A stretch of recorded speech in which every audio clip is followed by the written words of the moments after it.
Hi everyone, welcome back to the channel. Today we're checking out a game called Forever Skies on the Steam Deck. This is a pretty unique sci-fi survival game that has you exploring a ruined Earth from the skies in a custom airship. It looks great and plays well, but performance, that's where things get a little bit dodgy. We are jumping into how it runs on the both OLED and the LCD models, battery life, controller support, and a few things to keep in mind if you're planning to pick it up and play on the Steam Deck. So let's get right into it. Now this game has been in early access and it just released in version 1.0 on PC, and it also released on the PlayStation 5. And in Forever Skies, you return to a devastated Earth as a lone scientist after a mysterious ecological disaster.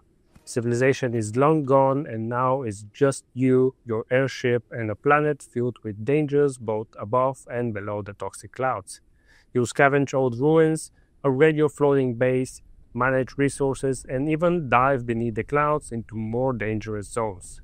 It's got that addictive loop of survival, exploration, and progression, and yes, there is full multiplayer co-op, which works great on the Steam Deck. Now let's talk performance on the lowest settings.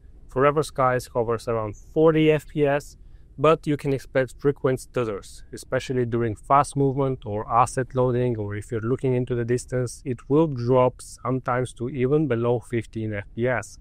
Now the most consistent experience comes from locking the frame rate to 30 FPS, which I recommend, and it smooths things just a little bit. You can still feel the stutters and you can see it drop below 30 FPS, but it's a lot less noticeable. Now the game offers both DirectX 11 and 12 as variants for video API, and honestly there's minimal difference between them performance-wise.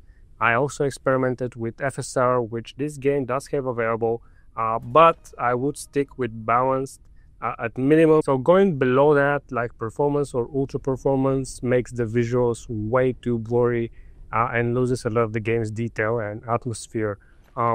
Unfortunately, the game is designed in such a way that lowering the resolution really makes an impact on the graphics. Now, for battery life, uncapped FPS gives you around 2 hours and 40 minutes on the OLED, and capping that to 30 FPS, you can expect up to 3 hours and 40 minutes, so you get 1 extra hour. As for the Steam Deck LCD, performance and TDP usage are similar, but since the LCD has a smaller battery, you're looking at maximum of around 2 hours, even with the same settings. Running with uncapped FPS, the deck does get a little bit warm. I was reaching around 77-78 degrees Celsius, and the fans become noticeable, but not that much. It is a lot more noticeable on the LCD, but at 30 FPS, things stay nice and cool, thermals drop, the fans quiet down, and it's much more comfortable for longer sessions. The game definitely needs optimization, however, especially for smoother frame pacing, but the deck handles it reasonably well when locked at 30 FPS. A quick pause here: if you're watching this and haven't subscribed yet, now is a great time.